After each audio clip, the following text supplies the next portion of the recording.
And I think that's the foundation that, we want to kind of leverage with GigaML and try to, take our automation percentage even higher. And that's what I love about them. Hey, my name is Puneet. I lead consumer delight and customer support products at Zepto. Zepto is an Indian quick commerce startup. It's probably one of the fastest growing YC companies, or even the fastest growing internet startups in the world right now. At Zepto, we aim to provide our customers anything in 10 minutes, let it be it groceries, fruits and vegetables, makeup, beauty, apparel, or electronics. And yeah, super excited to be talking about my experience with GigaML and what we've been able to achieve with them. So, with a business growing multifolds month on month, we get a lot of tickets, as you can expect, into our customer support via chat, emails, and calls. Right, our biggest volume of tickets comes through chat, and as a business is growing at such a fast pace, you can imagine that our ticket rate grows very high as well. It's been a month on month challenge to keep up with it, where just the cost of hiring, the cost and the effort of hiring a new contact center associate and training them, it takes about 30 days all in all for a new person to get trained on a new SOP. At the same time, we're launching multiple categories, so you can imagine the intricacies and the nuances that come with new categories as we launch them. And one of the last challenges I would like to mention over here is during the peak volumes, which we see about 20 to 30 times in India, due to all the festivities and festivals where people love to shop, people love to gift each other a bunch of stuff, just how India is. The volumes on these peak festivities or peak festival days shoots up close to twice the normal count of tickets that we would receive over a weekend. So probably if you're receiving 100K tickets on a normal Sunday, on a peak volume day, for example, if it's Diwali, it's going to be about 200K tickets, right? So handling for peak times, handling for SOPs of different new categories that we are launching, and also handling for the immense, enormous growth that we are seeing, right? And to be able to match up with that growth, to be able to provide a very consistent and a quality experience to our consumers has been a big challenge. So, as you can imagine, in the business of e-commerce, it's a messy problem. Customer experience and customer support is a very messy problem to solve. And just to kind of give you a very rough idea of the kind of tickets that we get or the kind of problems that our customers raise, we get about 60% of the ticket volumes where the customers are disputing about a product that they have received or that we may have served. About 30% is tracking of their orders, and then the remaining 10% is a long tail of a bunch of miscellaneous kind of queries that they might have. We started meeting with GigaML earlier this year during the summer, and it's been quite a phenomenal journey with them. What I love about the team is we've been collaboratively working out to solve a problem, which we thought was quite difficult. And just to give you that perspective, right? One of the biggest categories that we have is fruits and vegetables. As a part of grocery in India, we love to eat fresh food at least 3 times a day. So we don't rely on a lot of frozen foods like the Western countries. Most of the households have at least 2 meals being freshly prepared. And just by the nature of, the culture and the country, we have a lot of fruits and vegetables and groceries being sold on Zepto as one of the biggest categories that we serve today. But the thing about the nature of this particular category is it's highly perishable, right? And while we have all the supply chain gains and the excellence that we are building over there, the fruits and vegetables, just by the nature of being perishable as a category, have a lot of disputes that we get, right? So the biggest challenge that we're trying to solve with GigaML is how do you really understand if something is a papaya, for example, is raw, ripe, overripe, stale, rotten, infested. It could be a bunch of things, right? And this is just to give you one example. When you multiply this problem or like kind of take this example across multiple categories and many products within those categories, especially in fruits and vegetables, it gets really interesting. Just to recap, here is the problem. We get about, the most amount of tickets or the maximum amount of tickets that we get are for product disputes, and especially categories like fruits and vegetables, dairy, bread, and eggs being our top categories. It really becomes a lot more subjective of how do we evaluate that who should qualify for a refund or who should not. Because there is, again, a layer of fraud that comes in. How do we kind of incorporate the customer quality, the images submitted by the customer, marry those two policies with a layer of fraud, and solve this problem to be able to make a decision whether a customer rightfully deserves a refund or not. And this is the problem that we've been able to solve. The framework that we've been able to come up with together has been a very cool scoring model using AI with which tells us, on a scale of 1 to 5, how bad or how good the fruits and vegetables are. 5 being probably the worst condition, and that's, you just have to close your eyes and just simply give out the refund to the customer. 1 being really good. And I think when we're trying to do this exercise, when it's really raw or when it's really stale, for example, it's really easy to find out. And it's really easy to agree between two humans as well that, okay, this banana or this papaya is stale. I would absolutely give a refund. And if this banana or papaya is in perfect condition, we were really able to decide on these two polarized 5s and 1s. But where it got really messy was the middle, right?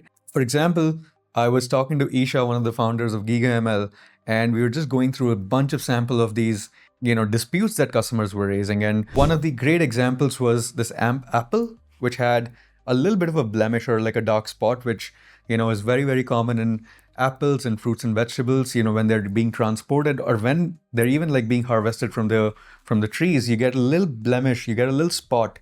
We couldn't agree upon whether one would eat this or not. So I almost went like, I'm going to eat that apple because I've lived in the mountains, I've lived in a forest for a little bit of, my life where I've really literally plucked out apples from the tree and I know what the condition of an apple is. And that's a normal condition. I know the apple is very much eatable because I've had that experience. But Isha, for example, said probably that blemish or a spot is not consumable for him. That's where it gets really messy and subjective. And we had to really crack that problem. Once it's completely, in a bad condition, completely in a good condition, that was never a problem for the AI to find out. To really solve this problem of the middle layer of whether should we really refund somebody based on a subjective call was a real challenge. And I think the initial model was, do you want to give a refund as a Boolean, which was yes or no. But I think with GigaML, what we've been able to come up with is that scoring model between 1 to 5. And when we marry that to the customer segmentation or the customer profile, we're really able to come up with a policy where it's quite accurate and, quite comparable to the human. So we did this exercise where we took about, a few thousand images that the customers were disputing of fruits and vegetables. And we gave it to the AI and asked the AI to score between 1 to 5. The AI not only comes up with a score, AI is being able to really identify what this product is, what's the natural state of the product, which is consumable. And as per the image and the comments submitted by the customer, if the AI were to give a score, why is the AI giving a score? For example, the apple has blemishes, right? And it's kind of consumable, so I'd give a rating of 2. It has minor bumps and blemishes, but it's fairly consumable. While the apple in the natural state should not have these blemishes, but since these blemishes are there, I'm going to rate this apple, give a rating of 2. At the same time, give a reasoning, and the same scoring method and the reason we were able to comfortably verify it with a bunch of humans from the operations team. And what we found out that the variance between two humans evaluating the same apple was about 0.6 to 0.7 in the scoring grade, right? At the same time, the variance between an AI and a human was also 0.6. Because the nature of fruits and vegetables are so subjective, and if the variance between human versus human and human versus AI was almost the same, we could comfortably say that we could scale up this model. So, I mean, this was a very small example, a very specific example for one category called fruits and vegetables. But then the kind of problems that most of e-commerce receives are quite varied. It could be across different categories. It could be issues like spillage issues. It could be torn, tampered. It could be, as I said, the size issues the fit issues. So there could be hosts of problems as you kind of go in deep into different categories. And I'm confident that using a similar framework, right, as we've used this framework for fruits and vegetables or dairy, bread, and eggs, I'm sure that there is a very, very clear way using AI to be able to solve those problems at scale for different e-commerce startups as well. In the age of AI, I'm super positive that we're going to be able to figure out these problems, right? Marry that to the customer profiling, make a very informed decision. I think even to an extent, even better than humans, right? Expired products in FMCG is a huge opportunity where we see a lot of humans making mistakes because different products have different ways of displaying their expiry details on the packaging. And what we've done some early experiments with GigaML where we've been able to really nail down a very accurate understanding of whether a product is expired, not only by looking at the packaging, but also looking at the inside product, which is inside of the packaging, right? Using that technology and marrying that to the customer profiling and segmentation, we've been able to really arrive at a very high accurate prediction of whether a refund should be given out to a customer or not. So in terms of impact, we've been able to automate quite a significant amount of tickets that were being handled by humans at Zepto using AI. Out of all the tickets intercepted by AI, the AI is able to solve about 80% of the tickets without any human intervention, half the time of resolution rate compared to humans at a much cheaper cost. And I think that's the foundation that, we want to kind of leverage with GigaML and try to, take our automation percentage even higher. Okay, so I met GigaML founders early this summer in 2024, and the journey has been really cool. They're super dedicated, super phenomenal founders. They love going deep into the problem. They understand my customer's problem as well as probably I do today. And that's what I love about them. They really have automated all of these things for us by speaking with the contact center associates, by going through the tickets that our customers are facing. And I think the collaboration just has been phenomenal. And I'm looking forward to automating more and more tickets and use cases with them, not just in chat, but also in voice in the coming future. All right, so today in e-commerce, you typically get two kinds of tickets, right? Majority of these tickets are either into a product category or an order-related category where the order status updates, canceling of my order, and those kind of things come in.